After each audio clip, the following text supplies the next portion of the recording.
Hey guys, what's up? Welcome back here to today's edition of Intuitive Angling, and really appreciate you guys coming by the channel to watch the video today. Always appreciate that. And guys, today we're going to be talking about Bassmaster and MLF fining and sanctioning the Elite Series pros and the Bass Pro Tours anytime that they voice their opinion that they don't like. Sort of going to talk about how messed up this is, and more than anything else, I'd like to know your guys' viewpoint on this too, your commentary from the people that view the tournament, see what you guys think about that. So we're going to dig into that in today's video. Also, guys, just a quick invitation. I'd like to invite everybody to please swing by and check out my tackle warehouse link I put in the description. They got a bunch of good sales on fall fishing tackle right now if you want to take advantage of it.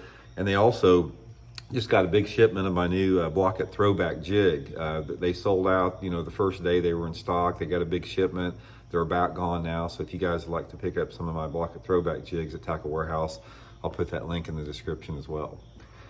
Okay, guys, I'm not sure how much the public is aware of this, but Bassmaster and MLF, they have basically it's a rule that when the Elite Series anglers and the Bass Pro Tour anglers sign their agreement, that they're not allowed to disparage the organization any, or they're going to incur a fine for that, some type of a sanction. And I think everybody's real aware of what happened to James Watson last year, the fines and the sanctions that he got for voicing his opposition to some of the things that were going on with the Bass Pro Tour, and it goes on both tours.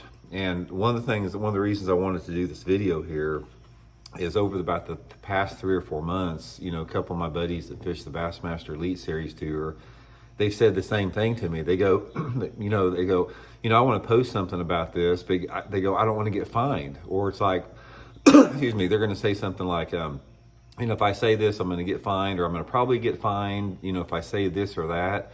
Guys, that is freaking messed up. Now, here is why it's messed up, because a lot of people say, well, Randy, you signed the agreement not to say anything bad about the organization.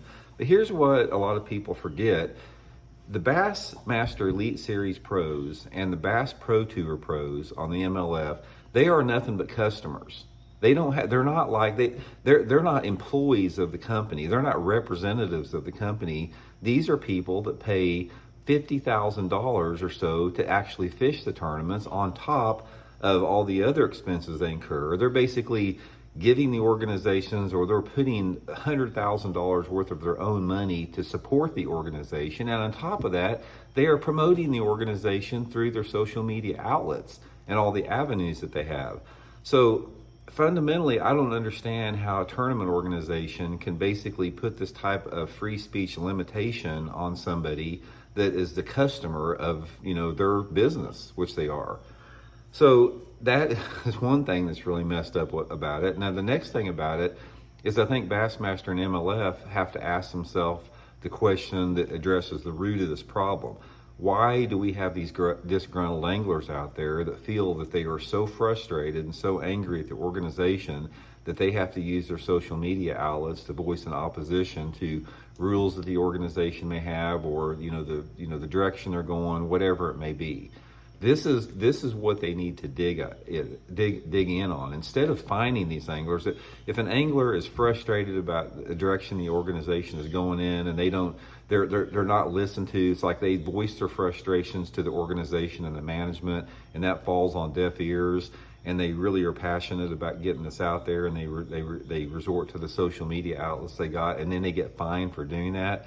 The tournament organizations need to say, okay, what are we doing wrong here? It's like, if we are creating this type of passion, this type of frustration and anger from our customers, which they are customers, guys. This is the thing you have to think. Bassmaster pros and MLF pros are customers of the organization. If we are frustrating our customers to that point, let's make some changes here. Let's get with these guys. Let's say, okay, guys, we know you got some frustrations. We're all ears right now. Let's talk about this and work it out.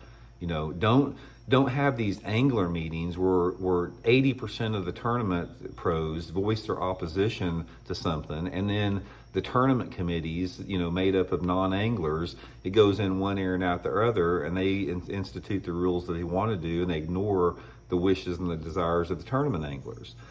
So this is one of the things it really bothers me a little bit. I mean, I don't ever remember us used to having this problem. Back When I was fishing, when Ray Scott owned the organization, and back in the day when FLW first started, we didn't have this type of problem. We didn't have fines for people that were talking bad about the organization. The organization listened to the anglers, and more than not, they went in the direction the anglers wanted to. So I'm just really curious to get your guys' opinion on that more than anything, guys. From a viewer or a spectator point of view, what do you guys think about it? What do you guys think the best solution is to this for both the pros and the tournament organizations both? And just put this past us, because I just don't think it right. When one of my buddies a couple weeks ago told me, he goes, "Well, I'm probably going to get fined for this if I make this post about it." He never did make the post because he didn't want to incur this fine or some type of penalty for voicing his opposition to something he was frustrated about. That just seemed like such a violation of free speech, in my opinion. Now, I can understand if they were employees of the organization, and part of the rules of being an employee of the organization is you can't disparage the organization. I understand that, but like I said, these Bass Pros are not employees of the organizations. They're customers of the organization, so it's completely different from that standpoint. But anyway, guys, just a few thoughts there. Let me know what y'all think about it. We'll talk later.